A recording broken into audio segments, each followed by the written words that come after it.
Story with Binaca. सुनिए कहानी Binaca की जुबानी। हाजिर है चाणक्य नीति। आज सुनिए और जानिए अध्याय 5 की नीतियां।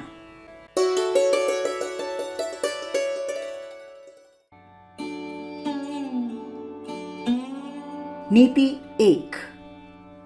ब्राह्मण, क्षत्रिय और वैश्य आदि द्विजों के लिए अग्निहोत्र गुरु के समान आदरणीय है। चारों वर्णों में ब्राह्मण सबसे अधिक श्रेष्ठ और आदरणीय है। स्त्रियों के लिए पति ही गुरु और घर में आया हुआ अतिथि सभी के आदर सत्कार के योग्य माना गया है। अर्थात द्विजों का कर्तव्य है कि वे अग्निहोत्र आदि कर्म आदर पूर्वक नित्य करते रहें। अग्निहोत्र से वायुमंडल शुद्ध होता है। मनुष्य के स्वास्थ्य और पर्यावरण के सुधार के लिए हवन यज्ञ आदि करना आवश्यक माना गया है। ब्राह्मण को पूजनीय इसलिए माना गया है क्योंकि वे सभी वर्णों को विद्या देते हैं। स्त्रियों के लिए पति ही उसका आदरणीय गुरु है क्योंकि वही उसका भरण पोषण करता है और उसे सन्मार्ग पर ले जाने में सहायता करता है। आए हुए अतिथियों का आदर सत्कार सभी लोगों को करना चाहिए क्योंकि वो बहुत थोड़ी देर के लिए किसी के घर आता है। अतिथि देवो भव, ऐसा शास्त्र वचन भी है।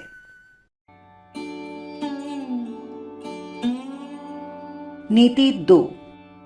जिस प्रकार सोने की परीक्षा की जाती है उसी तरह कसौटी पर कसकर ही मनुष्य की परीक्षा होती है।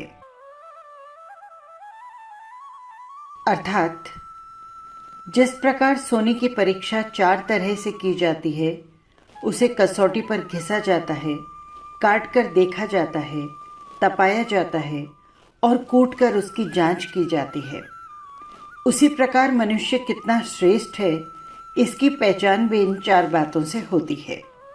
चाणक्य के अनुसार इन चारों प्रकारों से की गई परीक्षा में स्वयं को सही सिद्ध करने वाला ही खरा है। उसकी सज्जनता, उसका चरित्र, उसके गुण और उसका आचार व्यवहार उसके खरेपन की पुष्टि करता है। नीति 3। बुद्धिमान व्यक्तियों को संकट और आपत्तियों से तब तक नहीं डरना चाहिए जब तक वे उसके सिर पर न आ जाएं। अर्थात संकट प्रत्येक मनुष्य पर आते हैं, परंतु बुद्धिमान व्यक्तियों को संकट और आपत्तियों से तभी तक डरना चाहिए जब तक वे सिर पर न आ जाएं। संकट और दुख आने पर तो व्यक्ति को अपनी पूरी शक्ति से उन्हें दूर करने का प्रयत्न करना चाहिए। नीति 4। एक ही माता के पेट और एक ही नक्षत्र में उत्पन्न हुए बालक गुण, कर्म और स्वभाव में एक समान नहीं होते। जैसे बेर वृक्ष के सभी फल और कांटे एक जैसे नहीं होते, उनमें अंतर होता है। चाणक्य ने बेर और कांटों की उपमा एक विशेष विचार के द्वारा दी है। एक ही बेर के वृक्ष पर लगे हुए सभी फल मीठे नहीं होते। बेर वृक्ष पर कांटे भी होते हैं, लेकिन वो कांटे एक जैसे कठोर नहीं होते। इसी प्रकार ये आवश्यक नहीं कि एक ही माता पिता और एक ही नक्षत्र में पैदा होने वाले बच्चों में गुण, कर्म और स्वभाव एक जैसे हों। उनका भाग्य तथा उनकी रुचियां एक जैसी नहीं होती। माता पिता के एक होने पर भी प्रारब्ध और परिस्थितियों का अंतर तो होता ही है। नीति 5। कोई भी अधिकारी लोभ रहित नहीं होता। श्रृंगार प्रेमी में काम वासना की अधिकता होती है।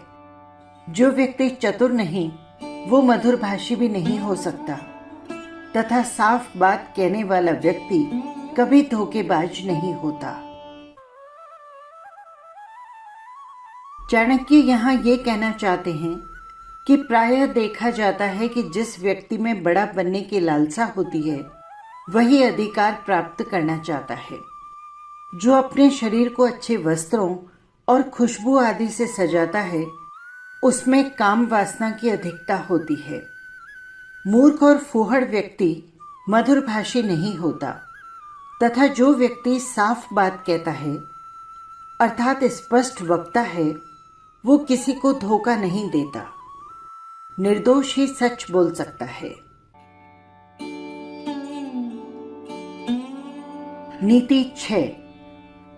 मूर्ख विद्वानों से बैर रखता है। दरिद्र और निर्धन धनवान को अपना शत्रु समझते हैं।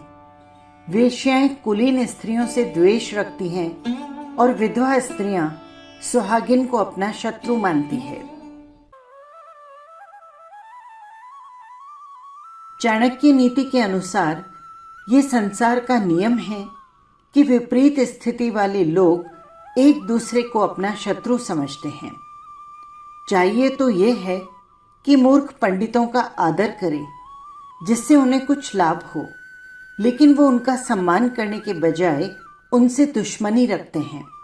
निर्धन और आलसी लोग मानते हैं कि धनी व्यक्ति दूसरों को लूट खसोट कर धनवान होता है, लेकिन उन्हें ये ज्ञान नहीं होता कि उन व्यक्तियों ने धन एकत्रित करने में कितना परिश्रम किया है।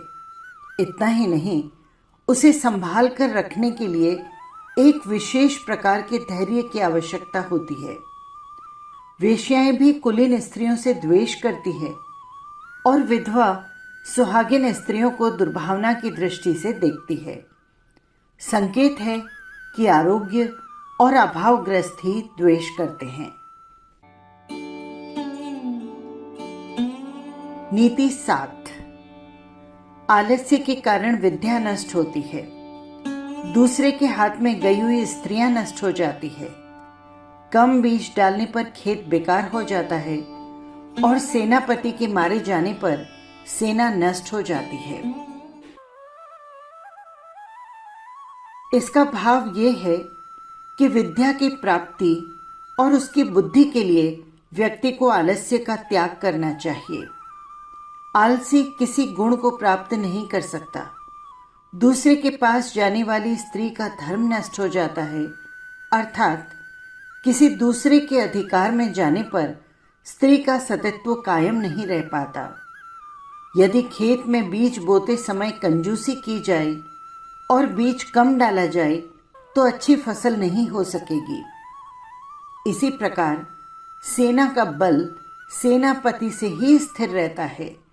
जब सेनापति मारा जाता है तो सेना का हार जाना स्वाभाविक है। नीति 8। विद्या की प्राप्ति निरंतर अभ्यास से होती है। अभ्यास से ही विद्या फलवती होती है। उत्तम गुण और स्वभाव से ही कुल का गौरव और यश स्थिर रहता है। श्रेष्ठ पुरुष की पहचान सद्गुणों से होती है। मनुष्य की आंखें देखकर क्रोध का ज्ञान होता है। यानी कि जिन व्यक्तियों को उत्तम विद्या प्राप्त करनी है, वे निरंतर प्रयत्न करते हैं। वे यदि बार बार अभ्यास न करें तो विद्या की प्राप्ति असंभव है। किसी कुल का स्थिर होना, उसका यश फैलना, उसका प्रसिद्ध होना, गौरव की दृष्टि से देखा जाना आदि उसके उत्तम गुण, कर्म और स्वभाव के कारण ही होता है। यदि गुण, कर्म और स्वभाव श्रेष्ठ नहीं होंगे तो कुल का गौरव नहीं बढ़ सकता। इसी प्रकार श्रेष्ठ व्यक्ति की पहचान उसके अच्छे गुणों के कारण होती है। किसी व्यक्ति के क्रोधित होने का ज्ञान उसकी आंखें देखकर हो जाता है, क्योंकि क्रोध के कारण व्यक्ति की आंखें लाल हो जाती हैं। नीति 9। धन से धर्म की रक्षा की जाती है। विद्या को योग द्वारा बचाया जा सकता है। मधुरता के कारण राजा को बचाया जा सकता है और अच्छी स्त्रियां घर की रक्षक होती है। अर्थात धर्म की रक्षा के लिए भी धन की आवश्यकता होती है। धर्म कर्म भी धन के द्वारा ही संपन्न होता है। दूसरों का उपकार करना, दान देना, मंदिर का निर्माण करना, इस तरह के कार्य धर्म माने जाते हैं। विद्या को स्थिर रखने के लिए चतुरता पूर्वक उसका अभ्यास करने की आवश्यकता होती है। इसीलिए कहा गया है, विद्या योगेन रक्षते। राजा की रक्षा उसके मधुर व्यवहार के कारण ही होती है। यदि शासक क्रूर हो जाए तो प्रजा विद्रोही हो सकती है। इसीलिए राजा का कर्तव्य है कि वो मधुर और उदार व्यवहार से अपना राज्य नष्ट होने से बचाता रहे। राजा का अपनी प्रजा के प्रति व्यवहार दयालुतापूर्ण होना चाहिए और जब तक स्त्रियों को अपने सतीत्व का ध्यान रहता है, उसके मन में अपने परिवार की प्रतिष्ठा सर्वोपरि रहती है, तब तक ही घर बचा रहता है। अर्थात यूं परिवार नष्ट नहीं होता, लेकिन जब वे शील और सतीत्व का परित्याग कर देती है तो वो घर नष्ट हो जाता है। नीति 10। विद्वान व्यक्ति के पांडित्य की निंदा करने वाले, शास्त्रों द्वारा कहे गए श्रेष्ठ आचरण को व्यर्थ बताने वाले, धीर गंभीर और शांत रहने वाले व्यक्तियों को ढोंगी और पाखंडी बताने वाले लोग हमेशा दुख उठाते हैं। इस पर निंदा रूप कार्य से कोई लाभ नहीं होता। इस श्लोक का अर्थ यह है कि बहुत से लोग अपने स्वभाव के कारण विद्वान पंडितों की विद्वत्ता को व्यर्थ बताते हैं, उनकी निंदा करते हैं। शास्त्रों में बताए गए नियमों के अनुसार आचरण करने वाले व्यक्तियों को भी वे व्यर्थ का आचरण करने वाला बताते हैं। विद्वानों को ढोंगी और शास्त्रों को कल्पित बताते हैं। ऐसा करते हुए वे विद्वानों या शास्त्रों की सार्थकता को नकार नहीं पाते, अपितु लाभ से वंचित हो जाते हैं जो उन्हें मिल सकता है। शांत और चुप रहने वालों की चुप्पी को मूर्खों की भाषा में कमजोरी माना जाता है। विद्वान श्रेष्ठ आचरण करने वाले धीर गंभीर और शुद्ध व्यक्ति का निंदा से कुछ भी नहीं बिगड़ता। हाँ, निंदक सदैव दुखी रहते हैं। यदि कोई नदी का जल नहीं पीता तो उससे नदी का क्या घटता है। नीति 11। दान देने से दरिद्रता नष्ट होती है, अच्छे आचरण से कष्ट दूर होते हैं, मनुष्य की दुर्गति समाप्त होती है, बुद्धि से अज्ञान और मूर्खता नष्ट होती है और ईश्वर की भक्ति से भय दूर होता है। आचार्य चाणक्य कहते हैं कि दान देने से दरिद्रता नष्ट होती है। अनेक शास्त्रों और संतों ने भी कहा है, दान दिए धन ना घटे। यदि मन के साथ जोड़ा जाए तो ये कथन और भी स्पष्ट हो जाता है, क्योंकि धनी भी मन से दरिद्र हो सकता है और निर्धन भी श्रीमान। व्यक्ति अच्छे गुणों, नम्र व्यवहार और सुशीलता के कारण अपने कष्ट दूर करता है, क्योंकि सभी व्यक्ति सद्गुणी और सुशील व्यक्ति को आगे बढ़ाने की इच्छा रखते हैं। प्रभु उसकी सहायता करता है। जो व्यक्ति नित्य नियम से ईश्वर की प्रार्थना करते हैं, वे सदैव दुर्गुणों से बचे रहते हैं। उन्हें न तो किसी व्यक्ति से डरने की आवश्यकता होती है, न ही वे संकट के आने पर भयभीत होते हैं। नीति 12। काम वासना के समान रोग नहीं, मोह से बड़ा कोई शत्रु नहीं, क्रोध जैसी आग नहीं और ज्ञान से बढ़कर इस संसार में सुख देने वाली कोई वस्तु नहीं। अर्थात अधिक काम वासना में लिप्त रहने वाला व्यक्ति शक्तिहीन होकर अनेक रोगों का शिकार हो जाता है। वो काम वासना की पूर्ति के लिए रोगी से संबंध बनाकर किसी रोग की गिरफ्त में भी आ सकता है। इसी प्रकार व्यक्ति का क्रोध उसके लिए आग का काम करता है। उसका अपना क्रोध उसे जला डालता है। ज्ञान से बढ़कर संसार में सुख देने वाली कोई भी वस्तु नहीं है। जो व्यक्ति बुद्धि और विवेक से कार्य करता है, वो सदा सुखी रहता है। मोह को सबसे बड़ा शत्रु बताया गया है। मोह का अर्थ मूर्छा अथवा अविवेक जो बुद्धि को नष्ट कर देता है। नीति 13। जिस प्रकार मनुष्य अकेला ही जन्म लेता है, उसी प्रकार अकेले ही उसे पाप पुण्य का फल भोगना होता है। अकेले ही अनेक प्रकार के कष्ट भोगने पड़ते हैं, अर्थात अकेले ही उसे नरक का दुख उठाना पड़ता है और अकेला ही वो मोक्ष को प्राप्त होता है। अर्थात मनुष्य के जन्म और मृत्यु के चक्र में उसका कोई साथ नहीं देता। वो जब जन्म लेता है तब भी अकेला होता है, जब उसकी मृत्यु होती है तब भी वो अकेला होता है। अतः बार बार जन्म लेने और मरने के चक्र में मनुष्य को अकेले ही भागीदारी करनी होती है। चाणक्य ने मनुष्य के अकेले ही नरक जाने की बात कही है।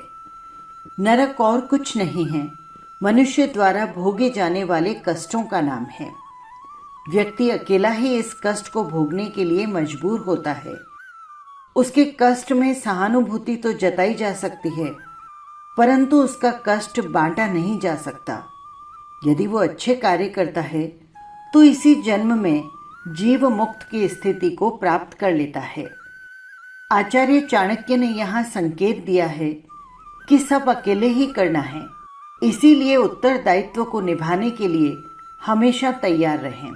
दूसरों की ओर क्यों देखना, दूसरों का सहारा लेने की आदत से मुक्त हों, यही श्रेयस्कर है।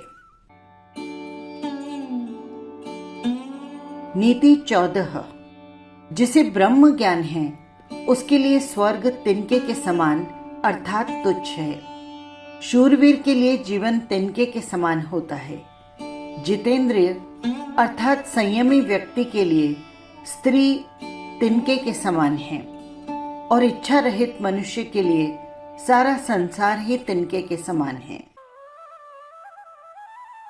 इस श्लोक में चाणक्य कहते हैं कि जिसे ब्रह्म ज्ञान है उसके लिए स्वर्ग का कोई महत्व नहीं, क्योंकि वो जानता है कि स्वर्ग के सुख भी क्षणिक हैं। शूरवीर व्यक्ति जीवन की बलि देने से नहीं डरता। उसके लिए अपना जीवन एक तिनके के समान होता है। उसे अपने जीवन में किसी से भय नहीं होता। जिस व्यक्ति ने इंद्रियों को अपने वश में कर लिया हो, उसे नारी अपने वश में नहीं कर सकती। यहाँ नारी शब्द का अर्थ सभी भोग पदार्थ, नारी तो उसका प्रतीक मात्र है। इसी प्रकार इच्छा रहित व्यक्ति के लिए सारा संसार तिनके के समान होता है, क्योंकि उसकी किसी वस्तु में आसक्ति नहीं होती। आसक्ति ही व्यक्ति या वस्तु को मूल्य प्रदान करती है। नीति 15। विदेश में विद्या ही मनुष्य की सच्ची मित्र है। घर में अच्छे स्वभाव वाली और गुणवती पत्नी ही मनुष्य की सबसे अच्छी मित्र है।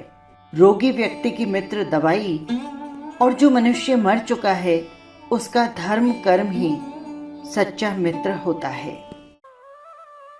मित्र की परिभाषा करते हुए चाणक्य ने कहा है कि जो सदैव अपने मित्र का हित चिंतन करे तथा विपत्ति में उसका साथ न छोड़े, वही सच्चा मित्र होता है। इस संदर्भ में विद्या, गुणी पत्नी, औषधि और धर्म को देखने की आवश्यकता है। ये चारों मित्र की तरह हित करते हैं। धर्म की श्रेष्ठता की ओर भी आचार्य ने संकेत किया है, क्योंकि जब सब साथ छोड़ जाते हैं उस समय धर्म ही मृतात्मा को सद्गति प्रदान करता है और उसके मोक्ष का कारण बनता है। नीति 16। समुद्र में बारिश होना, भोजन से तृप्त हुए मनुष्य को फिर से भोजन कराना, धनी लोगों को दान देना और दिन में दीपक जलाना आदि बातें व्यर्थ और निरर्थक होती है। अर्थात चाणक्य कहते हैं कि समुद्र पानी से भरा होता है, उस पर बारिश होना व्यर्थ है। जिस व्यक्ति का पेट भरा हो उसे फिर से भोजन कराने का कोई अर्थ नहीं। दान धनी व्यक्तियों को नहीं दिया जाता और इसी प्रकार दिन में दीपक जलाना, ये सारी बातें व्यर्थ और निरर्थक होती है। नीति 17। बादल के जल जैसा दूसरा कोई जल शुद्ध नहीं, आत्मबल के समान दूसरा कोई बल नहीं, नेत्र ज्योति के समान दूसरी कोई ज्योति नहीं, और अन्न के समान दूसरा कोई प्रिय पदार्थ नहीं होता। अर्थात मेघ के जल को सबसे अधिक पवित्र इसलिए माना जाता है कि वो स्वास्थ्य वर्धक होता है। जिस व्यक्ति की आत्मा में बल होता है, अर्थात जो स्वयं पर विश्वास करता है, उसमें सभी प्रकार के बलों का सहज रूप में समावेश हो जाता है। क्या आत्मबल शरीर और इंद्रियों के बल से बढ़कर नहीं है? चाणक्य ने नेत्र की ज्योति को सबसे अधिक उपयोगी माना है, क्योंकि नेत्र की ज्योति के बिना मनुष्य के लिए सारा संसार अंधकारमय होता है। अन्न को मनुष्य के लिए सबसे अधिक प्रिय पदार्थ कहा गया है, क्योंकि जब तक अन्न नहीं मिलता तब तक शरीर, मन आदि अपना अपना कार्य नहीं करते। प्राणियों के अन्नमय कोश अर्थात शरीर की पुष्टि तो अन्न से ही होती है। नीति 18। धनहीन व्यक्ति और अधिक धन पाना चाहता है। चौपाई अर्थात 4 पैर वाले पशु चाहते हैं कि वो बोल सकें। मनुष्य स्वर्ग चाहता है और देवता मोक्ष की कामना करते हैं। इसका अर्थ ये है कि व्यक्ति हर समय चाहता है कि उसे धन की प्राप्ति हो, परंतु उसे ये पता ही नहीं होता कि उसके लिए लगातार श्रम करना पड़ता है। पशु वाणी चाहते हैं ताकि वे अपने मन की बात किसी दूसरे से कर सकें। मनुष्य ये भी चाहता है कि उसे स्वर्ग मिले।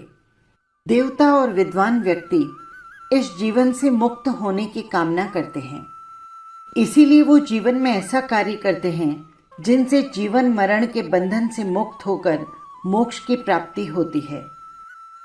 प्राणी मात्र का ये स्वभाव है कि जिसके पास जो नहीं होता वो उसी की कामना करता है। नीति 19। सत्य के कारण पृथ्वी स्थिर है। सूर्य भी सत्य के बल से प्रकाश देता है। सत्य से ही वायु बहती है। सब सत्य में ही स्थिर है। इस श्लोक में चाणक्य ये कहना चाहते हैं कि सत्य का आधार ब्रह्म है। पृथ्वी अथवा संसार सत्य के कारण ही टिके हुए हैं। इसी सत्य और ब्रह्म से सूर्य का प्रकाश सारे संसार में फैलता है। सत्य अथवा प्रभु की शक्ति से ही इस संसार में वायु का संचार होता है। इसी प्रकार सभी कुछ सत्य अथवा ब्रह्म में स्थित है। नीति 20। इस चराचर जगत में लक्ष्मी चलायमान है, अर्थात लक्ष्मी स्थिर नहीं रहती, नष्ट हो जाती है। प्राण भी नश्वर है, जीवन और यौवन भी नष्ट होते हैं। इस चराचर संसार में एकमात्र धर्म ही स्थिर है, अर्थात धन संपत्ति मनुष्य के पास सदा नहीं रहती, उसके कर्मों के अनुसार आती और जाती है। जिस मनुष्य ने जीवन धारण किया है उसका मरना भी आवश्यक है। इसीलिए प्राणों को स्थिर नहीं कहा जा सकता। मनुष्य का यौवन सदा स्थिर रहने वाली वस्तु नहीं। बुढ़ापा यौवन का क्षय है, परंतु धर्म ऐसा तत्व है जिसका नाश नहीं होता। मनुष्य की मृत्यु के बाद भी धर्म ही उसका साथ देता है। शास्त्र की भी मान्यता है कि आते भी हम अकेले हैं और जाते भी हम अकेले हैं, लेकिन धर्म हमेशा साथ रहता है। आचार्य के अनुसार जो हमेशा साथ रहने वाला है उसकी ओर मनुष्य को ध्यान देना चाहिए। नीति 21। मनुष्य में नाई सबसे अधिक चालाक और होशियार होता है। पशुओं में कौवा, 4 पैर वाले जानवरों में गीदड़ और स्त्रियों में मालिन अत्यधिक चतुर होती है।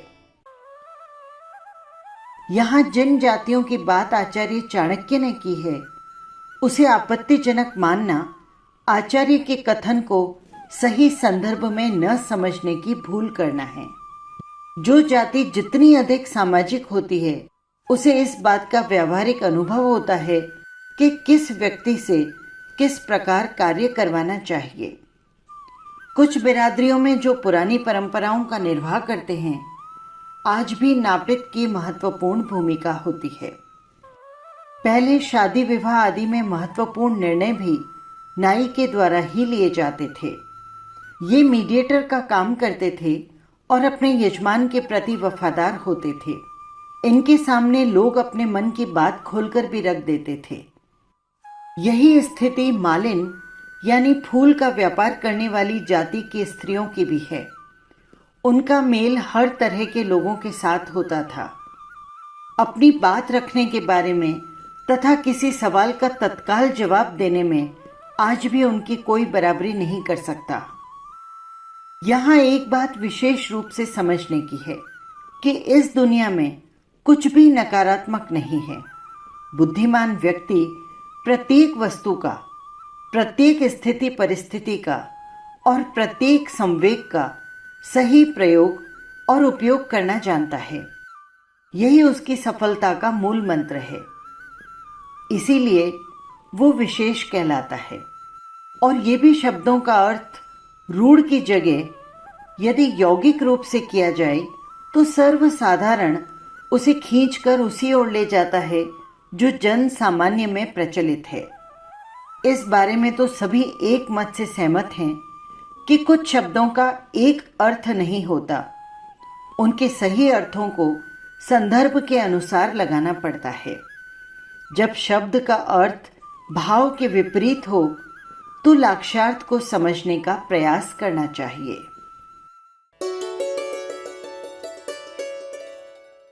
ये थी चाणक्य नीति।